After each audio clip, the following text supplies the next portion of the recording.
All right. Welcome, everyone. We're going to just give a moment here for everybody to get into the Zoom room. Welcome, everybody. We got a lot of information today Carol will be sharing. All right, here. All right, so Carol, since you've got the control of the slides, we will get going here in just a second. Okie dokie. When I start with my intros, I've got a few more people coming in. Welcome, everybody. We're going to get started momentarily. Welcome. Yeah. If anyone's a registered dietitian, please identify yourself. And then we've got an echo, it says. Oh, that's because we both said welcome at the same time, I think. We're echoing each other. All right. All right, we're going to go ahead and get going. Good afternoon, everyone. I'm Melanie Escher with the Arizona Telemedicine Program in the Southwest Telehealth Resource Center, and welcome to today's program. So as you were connected, next slide, as you were connected today, again, welcome everyone. Go ahead, next slide. We are the Arizona Telemedicine Program, Southwest Telehealth Resource Center. This is a free webinar series. Be sure to check our website for future and upcoming webinars. Plus, I will be sending out a thank you email with some of that information of the next webinars coming up with Carol. Next one. All right, so as you joined us today, your phone or your computer microphone were muted. There's going to be time reserved at the end for Q&A. Please use that chat function. I'll keep an eye on the chat. If you have a question even in the middle of it, go ahead and put it in that chat so you don't forget, and Carol can address that. There will be a there's CME credit for this, and the access will be in the evaluation at the end of today's program. There's a code in there that you can text in. If you haven't been a part of our program for CMEs, there's a quick little process to get into the Cloud CME, create the account. You don't have to worry about that right now. I will have those instructions in my thank you email as well. And everybody is welcome to get a certificate when you respond to my thank you email. All right, next slide. As you registered, you saw all of this information, our outcome objectives. This is what Carol's going to be covering today. The slides will be available on the website with the recording. Then you will be able to access them and download them at your leisure. So we don't automatically just send them out, but you are welcome to receive those. And I will put that link in the thank you email as well, where to find it for later. All right, next slide. And without any further ado, we have, you know her as our billing and coding expert, Carol Yarbrough. She's going to be presenting today new initiatives in nutrition services via telehealth, MNT and DSMT. She's going to go ahead and explain what those are. And without any further ado, I'm going to go ahead and pass the mic back over to Carol. Carol? Thank you for the kind introduction, Melanie. And hi, everybody. Thanks for joining us today. The disclaimer, as usual, they're my own opinions, not necessarily those of the organization sponsoring this webinar. They do not guarantee the accuracy or reliability of the information provided herein. I don't know if I quite guarantee the accuracy, but here we are. We have the learning objectives, as Melanie pointed out earlier. Hopefully, you're going to walk away at the end of this with 3 evidence-based strategies to deliver MNT and DSMT via telehealth to improve patient access and engagement. That'd be cool. We're going to look at a few payment policies and coverage policies that you can implement today if you wish, and then evaluate new telehealth initiatives. I don't know. We might be looking at old telehealth starting tomorrow, but we're not going to talk about that today. That's just a little bit of foreboding and foreshadowing for you. Housekeeping. Things to remember. As Melanie mentioned, the slides are going to be available afterwards on the website. Please ask questions as we go along. I'll try to keep the chat open, but I've got a tiny little laptop screen, so I probably won't. And please know, I am not an RD, nor do I play one on TV. But I will try to explain the policies to assist registered dietitians and their billing colleagues in the submission of correct claims. I wish I was. I can tell you all about my new recipe that I've been following for uh, mostly sugar-free oatmeal cookies that I eat by the dozens at this point. But that's the extent of my knowledge, except for what is to follow. So, what is DSMT? Diabetes self-management training. So, it's part of the support services for DSMES. So, as you know, the government's been moving us toward personal responsibility for our health, uh, managing the risk of people's health, and people that take ownership of their own diabetes and manage it well will have less admissions to hospitals, less emergencies in the emergency departments. And so that's why they pay for this. It's cost savings. Plus, people are healthier. Okay. Regulatory. A program has to be accredited. So you can give medical nutrition therapy just any day of the week, any old day of the week. But you have to be accredited to actually train people on diabetes self-management. And you get this accreditation through several organizations, the ADA and the ADCES. Now, both of those websites are super great and they have a ton of information on them. And I tried not to copy and paste too much into this webinar because who wants me to just read what you can read on their website? And then what this URL is just where the standards that you have to meet to be able to be accredited. So it's all pretty straightforward. Shocking. Okay, what are the requirements? This happens out in an outpatient setting. It's not some you can do this inpatient, but you're not going to get paid for it. Not going to bill G0108. Wait a minute, is that critical care services? My mind is kind of blown from the last day and a half.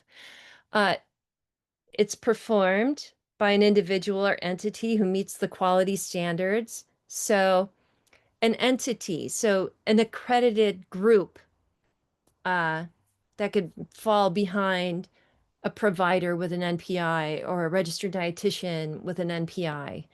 Um, so, so there's a physician who certifies so that you can get accepted into the DSMT training. A physician will certify for a patient a care plan and ensure the therapy compliance. And then it's provided by the certified provider. So there's always physician or provider oversight. And you know what? I think I did look up to see if that was physician or NPP, non-physician provider. I want to say physician in this instance equals NPP as well. Usually it's someone who can write an order or perform an evaluation and management visit. So that's what I'm thinking this is. But of course, if we check that URL, it's going to tell us exactly who these people are. Okay. So the guidelines, uh, for within 12 consecutive months, uh, you get 10 hours of initial training. Great. Uh, to be used within 12 consecutive months. So it can't be like within 14 months you do the 10 hours or within 24. It's got to be 12. And if you don't use the hours, you don't get to roll them over to the next year. So the 13th month, you don't get your 2 hours you didn't use initially, plus the 2 hours of follow-up. So this does have to be a team. Registered dietitian nutritionist, an RD is also recognized in that role, an RN, pharmacist, that's going to be your person prescribing the stuff or filling the prescriptions, A certified diabetes care and education specialist. So that's where your accreditation comes in. And then someone who's board certified in advanced diabetes management. It sounds intimidating, but I know that there are people out there that hold all these. And like I've got 4 or 5 certifications and accreditations for billing, coding, compliance. Um, just got to keep up those CEUs. But this one is much more important than billing and reimbursement certifications, because you're going to keep people healthy and out of a healthcare facility, hopefully. So MNT. So this isn't a training plan. This isn't a curriculum in an accredited organization that performs training organization. It could be a clinic. So an MNT is a nutrition treatment plan to manage or prevent specific medical conditions. So an RDN performs it, and they follow a structured process. And this is all in the guidelines, the code guidelines as well. You can assess your health history and dietary habits, identify specific nutrition related issues. Eat more fruit if you're just eating junk food, because I'm still working at home. Intervention. We're going to do a customized nutrition treatment plan. Going to monitor that and adjust it as needed.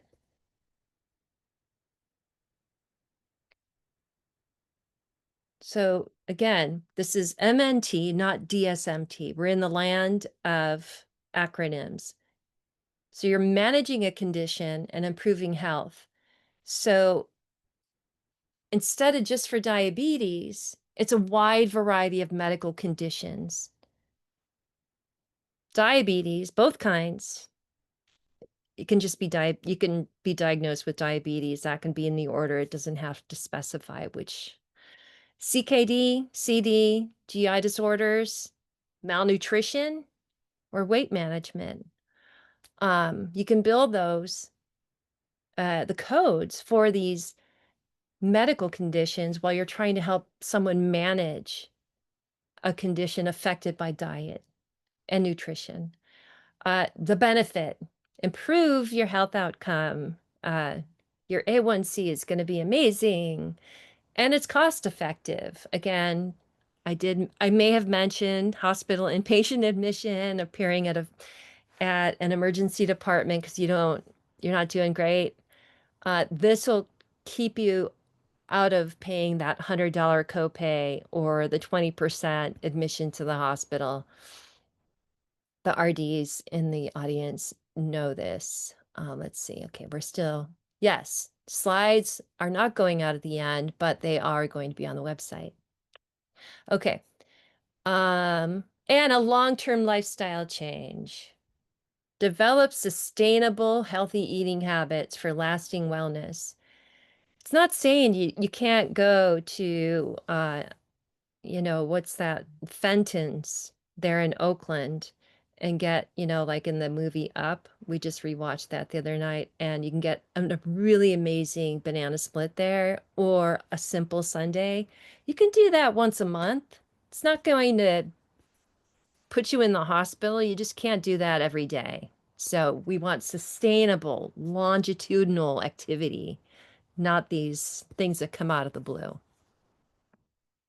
So knowledgeable about medical stuff, aren't I? Look at me espousing this. Okay, here are the key differences. So the feature column is like, what about it is the differentiator? Second column is all about medical nutrition therapy, which we just referred to. CPT 97802. DSMT G0108. I was correct. It's not critical care. Thank you. All right, so service description. So MNT is nutrition assessment and therapy. DSMT is diabetes education and self-management. We're not, nobody's sugarcoating this for you with DSMT. I guess it's like learning math, I guess. Something more enjoyable, PE.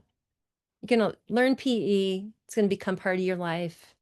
Session length for 97802. Each unit is 15 minutes. Each unit of G0108 is 30. Conceivably, if you're doing 12 hours the first year, 10 hours, you can do an hour at a time, 2 units. Provider type, an RD or nutrition professional only. No physicians. This is for another specialty. And then certified DSMT entity, which can include RDs. Most likely does include an RD. Does providing medical nutrition therapy require a certification? Nope. DSMT does. Medicare referral, physician only. What did I put for now? I think it's going to change. I think it's changing to NPP. I'm sorry, I'm being vague. And then the referral to DSMT is physician, nurse practitioner, physician assistant, NPP. Covered conditions, multiple. Training, diabetes only. And the setting is MNT is one-on-one, and then the training is often group-based. I know we haven't talked about telehealth that much, except for me just oh, look, right on cue. Okay, we're still. Medicare does not cover MNT for malnutrition, does it? They cover it for kwashiorkor, but don't code adult malnutrition as kwashiorkor. Right, correct. That would be more in the pediatric sense for malnutrition. Adolescent health. Okay, telehealth strategies. I had to think wild. I had to start dreaming because there's a lot out there on what we should all be doing. So I thought, let's call this Rev. So sorry. Kind of like revving something up for revenue. I don't know. So what you want to do is make sure what you're doing aligns with the codes that are already out there. If you're going to do anything else, you're going to have to build a CPT code that is for a service that is not defined. And then you'll have to submit additional paperwork and possibly get paid. So make sure that you align what you're doing with the requirements of these codes, which I outlined in the first section. These all support fee-for-service, per member per month reimbursement.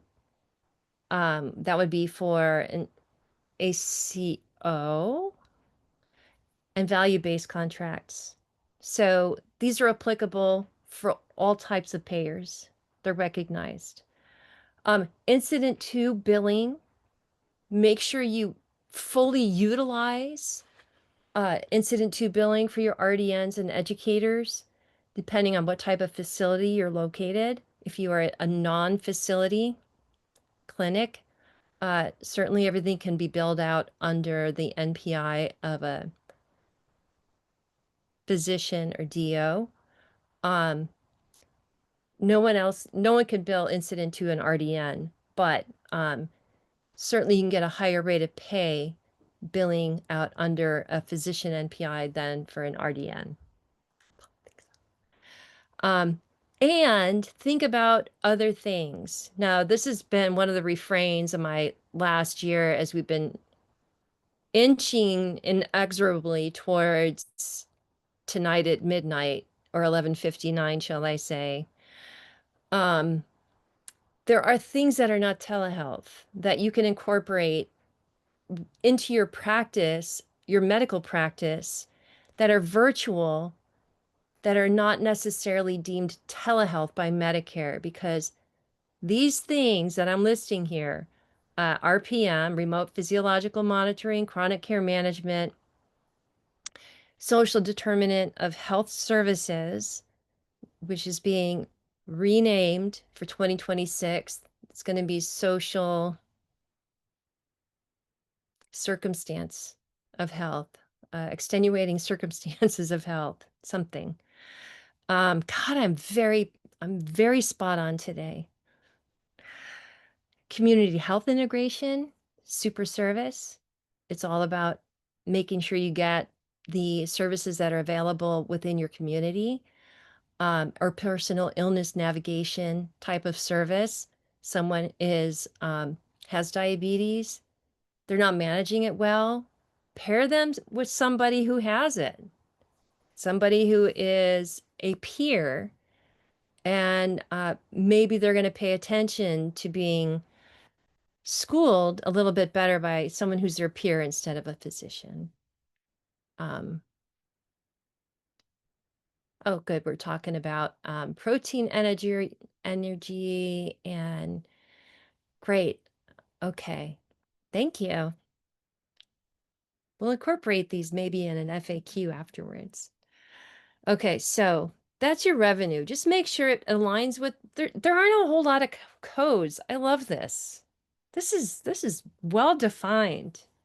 Maybe I'll be an RD in my next life soon. All right, engagement. It's all about keeping that patient engaged. Now, I have a medication app. Now, the app is actually to keep my dog's eye from the lesion in my dog's eye, sitting on my foot right now, from getting worse and him losing his eyesight. He's on 5 medications right now. And I thought, oh my God, how am I going to keep track of this? So I downloaded this app, and it's called Max, and it actually has a little dog that barks at me if I'm late giving him his eye drops. So that'll keep you to check your glucose, just to have a little barking dog. It's not, this isn't an app geared towards a dog. I mean, you can have it make a bird sound or a meow, I think, as well. It's called Max. Uh, but boy, I myself take 3 pills a day. My dog is taking 5, 6 at various hours during the day.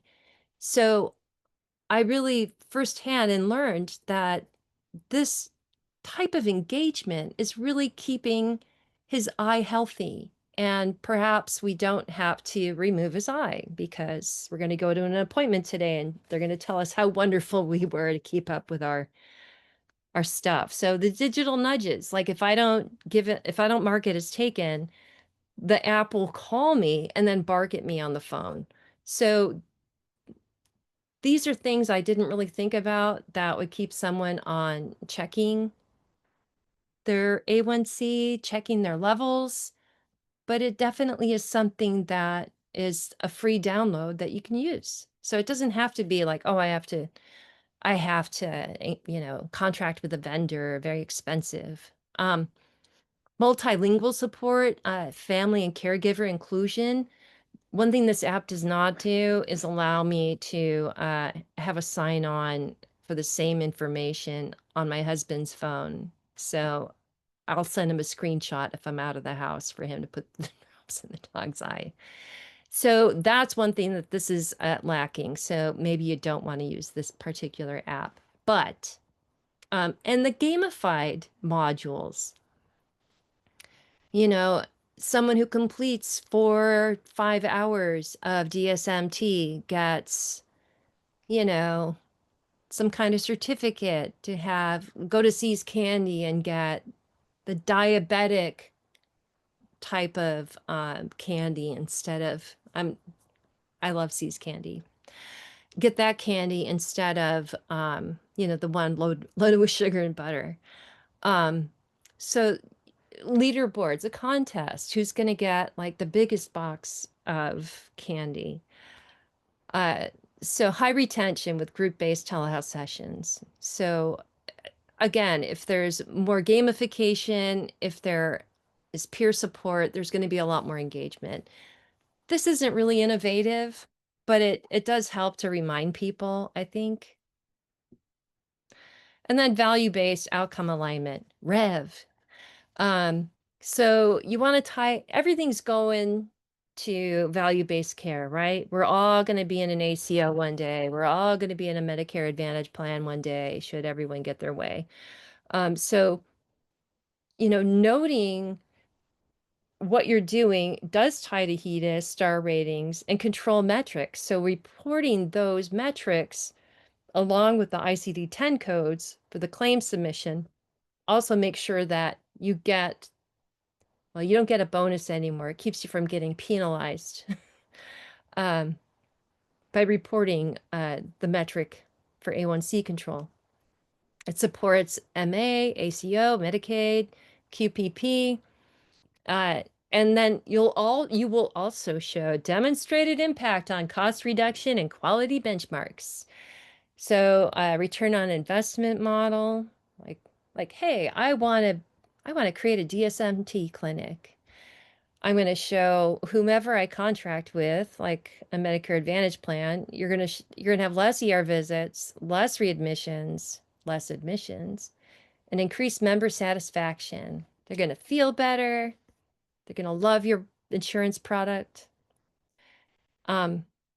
So this is just a chart I put together to kind of figure out how I could actually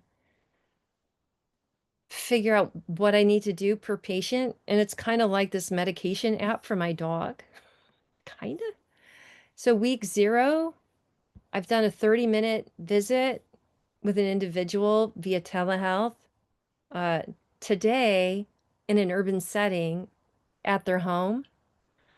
Tomorrow, in a facility location in a HRSA designated geographic area.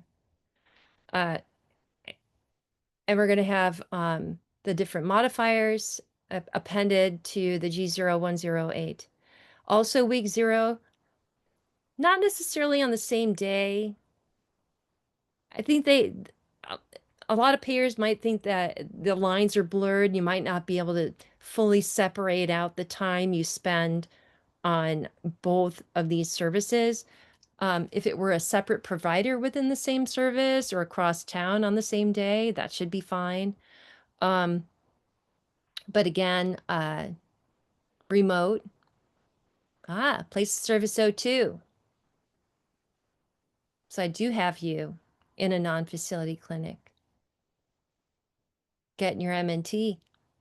All right, weeks 1 through 4, go ahead and bill your 4 units at a time, your consistent scheduling. You've got your MNT follow-ups. So these 2 services really do complement each other. And it's a nice little kind of map you could agree upon with your patient as well. It's just kind of hard to keep it all in your head without mapping it out. Okay, I have an example that I copied off the internet. I did. I'm going to say this is a Medicare Advantage type of goal patient profile. So the goals for an MA plan, we've got a 72-year-old male with a type 2 diabetes and hypertension. Could use MNT for that CKD. So could have CKD. Limited medical education, neglects to make appointments. Like, it doesn't mean that they're limited in their education level, but a lot of people aren't medically savvy like we are. What is this A1C thing you're floating around? GLP-1 what? I said that during a quintet rehearsal on Sunday, and I thought everyone was as glued to the Wegovy, Ozempic, and Noom commercials as I am while watching cable news. But they didn't know what a GLP-1 was, and I realized, well, I guess I glom onto that because I am in the medical field. So you're not paying attention to it. It's not important to you. You don't work in that sector. So maybe it's not so important to keep your appointments. This person's had 2 ER visits in the past 6 months. No bueno. Enrolled in a MA plan with quality incentives for chronic care management. Okay. So the goals, The goal is to reduce that by 1.5. I just got beeped at by my dog's eye medicine app on my phone. Eliminate those preventable ER visits. No one should be hypoglycemic in an ER. Have that snack. They're going to improve their blood pressure control. These are the goals set out by the physician before they go into any kind of managed plan or DSMT training. It's also going to align with Medicare Advantage star ratings. And monthly outcome tracking is going to be shared with the MA plan. Sounds like a lot of work. Maybe, but you had that chart. So you've had a one-on-one initial visit and maybe some group DSMT sessions. You've had MNT assessment and then regular follow-ups. Using an app for logging glucose and food. Maybe you are also in an RPM program where those finger sticks go into a Bluetooth-enabled reader that'll upload your data to a dashboard. Or you're recording that yourself, sending in a spreadsheet, does not qualify for anything other than reporting back to your RD on this one. And then, your family caregivers should be invited to attend. Quit offering the Fenton's ice cream after every meal. Just everyone needs to be educated in this.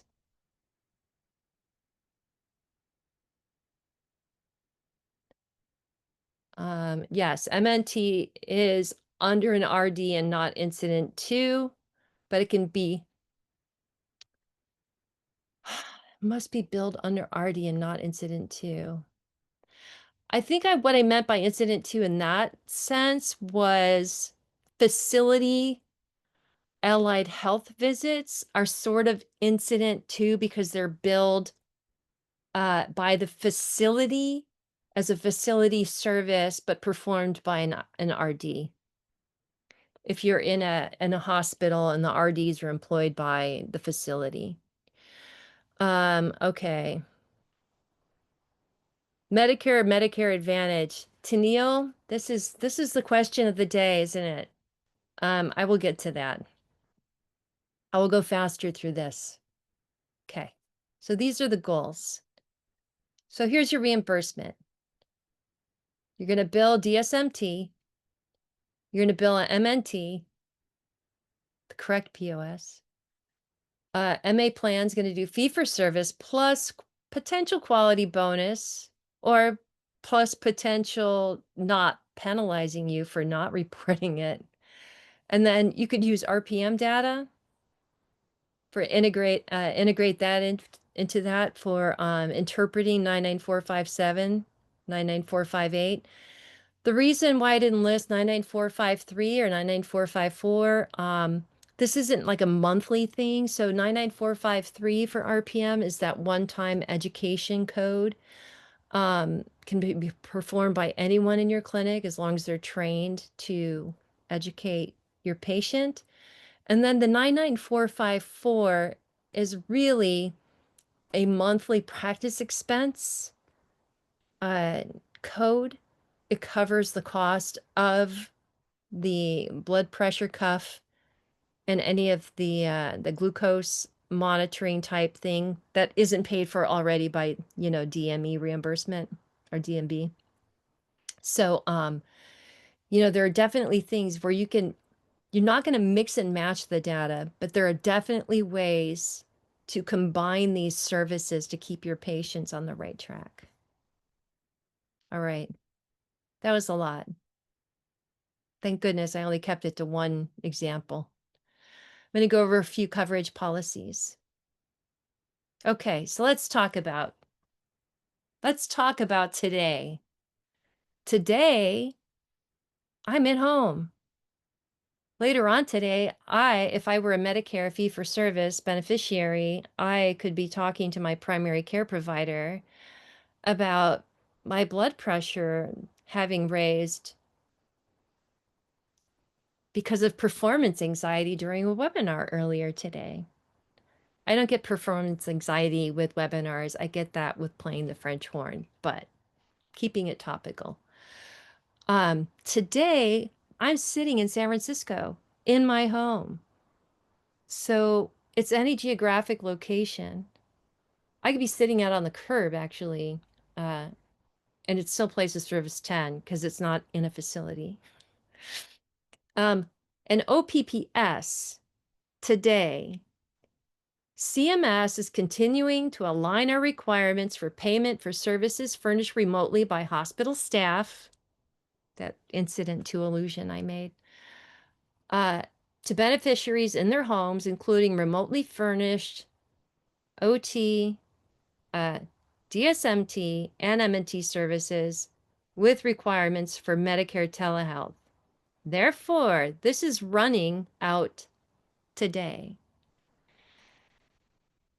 Here's the telehealth FAQ that they updated when they passed the last continuing resolution in March. That gave us an additional 6 months until today. The thing is, there are 2 pending legislative continuing resolutions.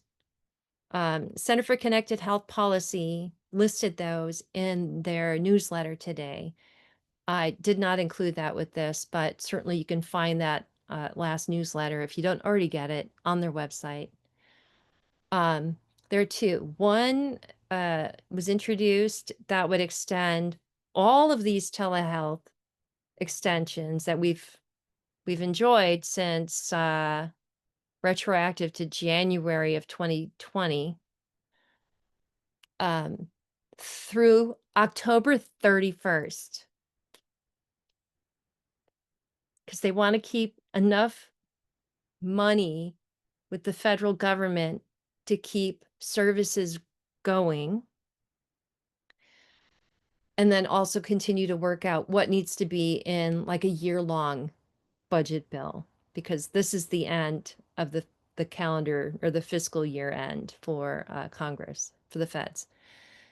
So there's another bill that would give telehealth extensions through November 21st.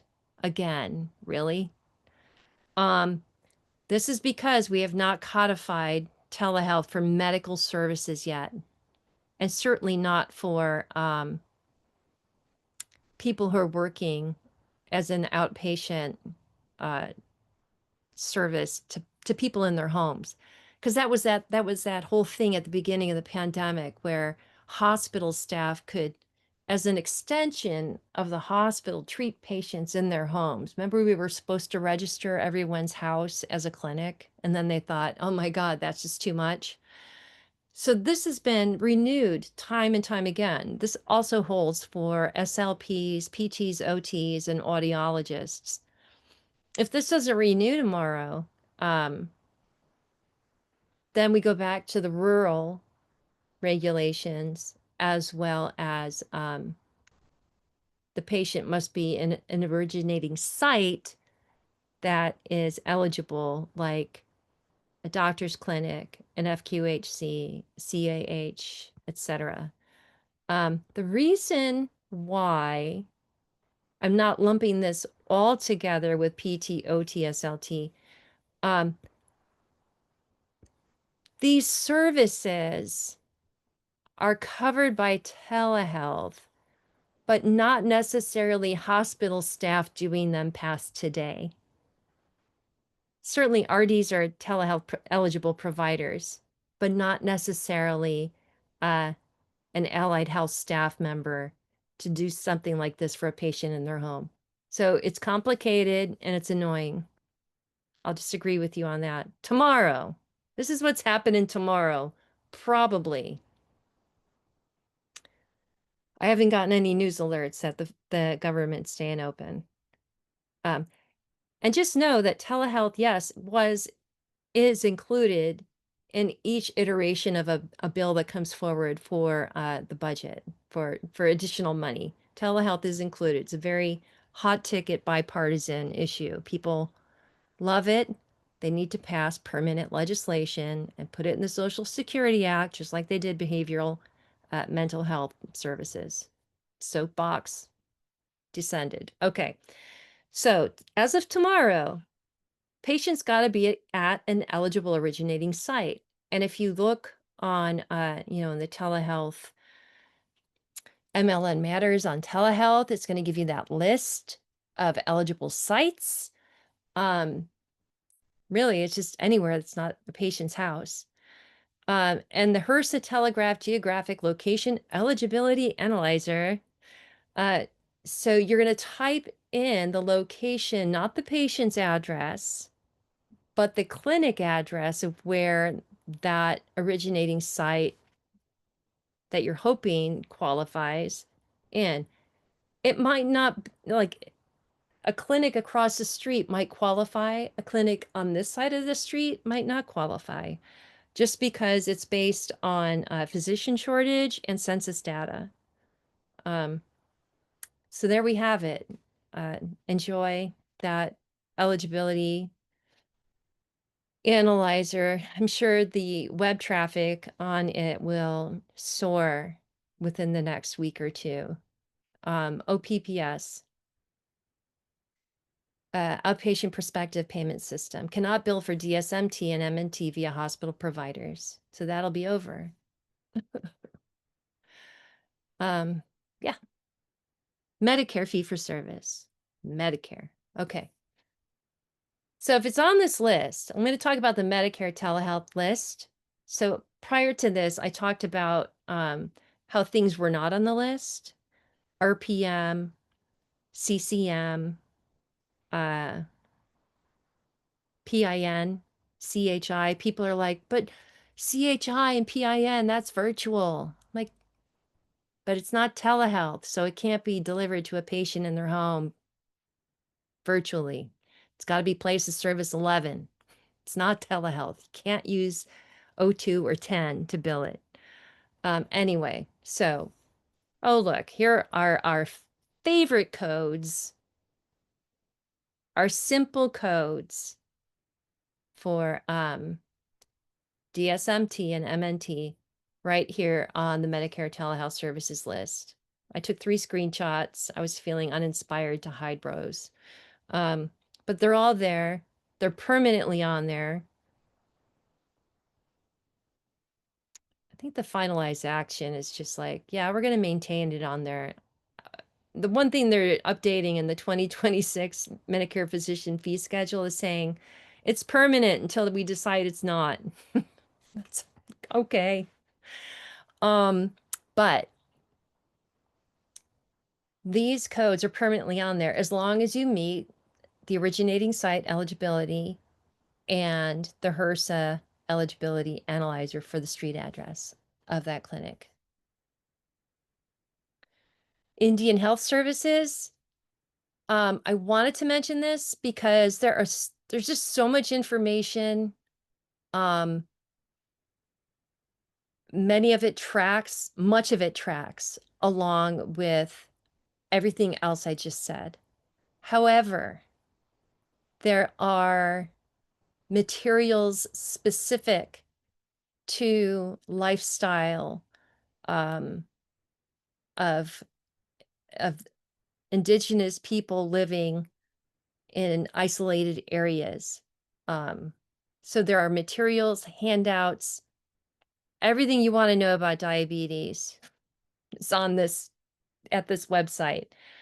And then there's a really, really super nice guide on implementation. And I hope I'm not embarrassing anyone by saying, your guide's still listed in ICD-9 codes. Look, it's outdated, but we all know how to crosswalk ICD-9 codes to ICD-10. It is so helpful. I think you could even use this guide to implement MNT anywhere. But the pictures in the guide are super cute, and it's like clinic staff all over. And I thought, okay, it's cute, it's relevant, it's charming, it's important. So I listed it. You can crosswalk the codes. Okay. All right, FQHC and RHC coverage. This is a very helpful tool. NACHC, National Association of Community Health Centers. Wonderful guide on implementing DSMT and MNT as well. Like I said, I often say I'm not a doctor, also not an RD. I'm a liberal arts major with a coding certification. Uh, this is a great tip sheet. Learning level, it's a little hard. I like that indicator.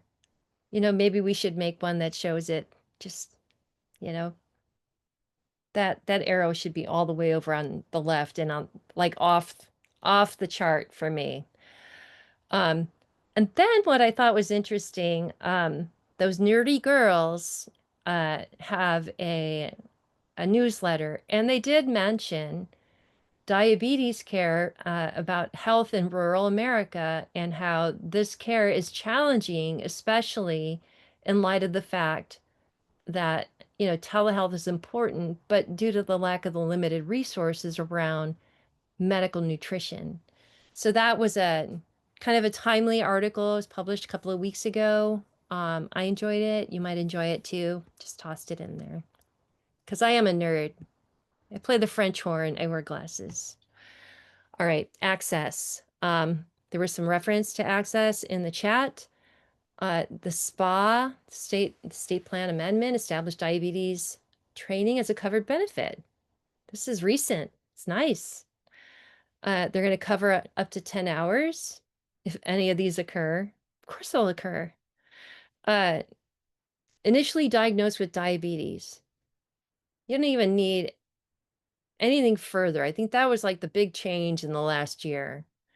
I know I mentioned this before and I said, I think, terrible. It doesn't have to be a specific type 1 or type 2 diabetes. Patient has diabetes. That can be in the referral. It doesn't need to specify. The specification is going to come in the billing. So, if a change occurs in the diagnosis or treatment regimen, you can petition to re-up the hours annually. Or if the member is not meeting their appropriate clinical outcome, they need to get with a peer, talk through their management together. Okay. Both sets of codes are on the fee schedule, and they're on the telehealth CPT code list for access. That was pretty cool. Effective date this year, 7/11/25. Typically do quarterly updates for new CPT codes, primarily around injections and vaccinations, but that's why that effective date's on there. So this is interesting. It says you can use GT modifier or FQ. They don't want 93, but you can do it over the phone. You just can't do G0108 or 109 over the phone. You can't give that training over the phone, but you can do the nutrition therapy on the phone. Super cool. And this is access. Similar to Medi-Cal, patient could be anywhere and at any time. What do they say? The right care at the right care at the right time, the right location. I looked at some commercial payers. United Healthcare, I thought I'd hit the big five. It's, as they say, maybe I just hit the big three in this webinar. They follow the NCD for MNT. They also cover similar guidelines. They expanded coverage of CGM for people to type 2 diabetes. That's cool. Everyone loves their Dexcoms now. Like, I'm gonna check my glucose after I eat that banana split. Why would I? People are monitoring their diets with these over-the-counter Dexcoms now. Okay. It's good information to have about your own health. Limitations. Some of it don't. Some Medicare Advantage dual SNAP plans do not cover MNT. Whether or not a provider's in network, out of network, just do that prior authorization work. So sorry. Uh, Aetna covers MNT. The number of visits vary more or less. They're not covering DSMT. Anyway, I've got the plan URL at the bottom of this list, this webinar, this deck. Anthem BCBS. They cover it all. Fantastic.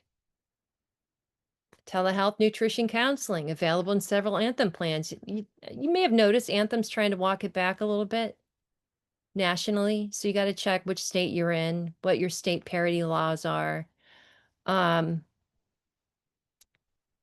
California, as long as the contract was entered into after 2021 for a particular patient population, telehealth must be paid. But as I said, it just varies on state and plan. That's all I'm going to bore you with about payers. We're getting up there. We're almost at the end. I wish I had more new initiatives. There's nothing new under the sun for MNT and DSMT, except this is cool.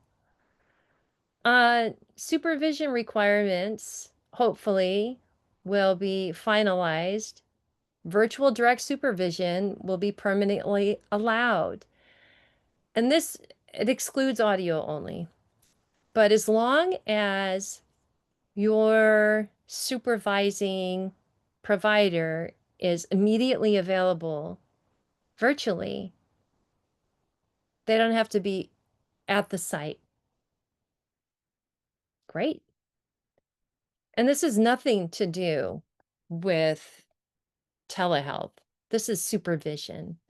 So if someone's got, cardiovascular program, uh, maybe a nurse practitioner is overseeing the ECG exercise type of activity with a tech nearby the patient, that NP does not have to be on site anymore. They can be virtually available. Very cool. So, yeah, hopefully that passes. So I finished before time. Here are all the resources, accreditation, nutrition, FAQs, NAHCHC. There's more, access, UHC, Aetna, and that's what I have for you today. So I thank you kindly for your attention, and I'm very happy to answer any questions you have right now. Great, thank you very much, Carol. Looks like there were some comments. You were going through the chat there and touching on some of them. Oh, yeah, about the rescheduling of virtual visit to inpatients for Medicare or Medicare Advantage. Mhm. So on that one in particular, Medicare Advantage is just entering into their open enrollment Mm. time period right now. They don't get to say, oh, if Medicare isn't covering telehealth tomorrow, then we don't have to. Because you entered a plan with that Medicare Advantage, you as a beneficiary or a insured entered that plan and you purchased those additional, including telehealth, including eyeglasses, whatever, they can offer more than Medicare does. I would hold off on rescheduling Medicare Advantage. If you want to reschedule Medicare, good idea, especially for new patient visits. So you don't seem like you're what do I want to inducing anyone to come to your clinic for lesser types of things. Otherwise, you can have them pay out of pocket initially. And then if Medicare telehealth gets reinstated by Congress and coverage is retroactive, then you can refund the patient and bill Medicare for, what is it, up to a year. So, these are business decisions that you have to take into consideration. It's maddening. Um, So the Advantage plans can add more services, but there is a minimum that they have to offer when it comes to yes, they Medicare. have to Gotcha, at right. least offer what Medicare offers. Okay. Because prior to the pandemic, I pretended I was looking for a Medicare Advantage plan. So I went through some kind of calculator online, and many of them already offered telehealth as an added benefit.